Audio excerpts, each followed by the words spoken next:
తెలంగాణ ఒకప్పుడు ఏమంటారు రాష్ట్రకూటుల కాలంలో కానీ, ఈవెన్ బహమనీల కాలంలో కానీ, చాళుక్యుల కాలంలో కానీ కర్ణాటక కేంద్రంగానే వాళ్ళు మన యొక్క శాతవాహనుల కాలంలో మహారాష్ట్ర కేంద్రంగా ఉండేది ప్రతిష్టానపురం. కానీ ఆ తర్వాత కర్ణాటక కేంద్రంగానే మన తెలంగాణని పరిపాలించారు. ఓకే, అర్థమైందా?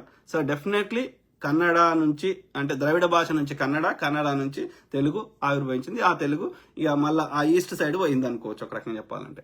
అంటే ఇక్కడ ఈ ద్రవిడ భాషల నుంచే తమిళమైన, కన్నడమైన, తెలుగైనా వచ్చినాయి. ఓకే, వ్యాప్తి చెందినాయి. ఓకే, సో కాబట్టి డెఫినెట్లీ ఏమంటారు తెలంగాణనే ఫస్ట్ ఏమంటారు రాజేష్ మామిడిపల్లి బ్రదర్.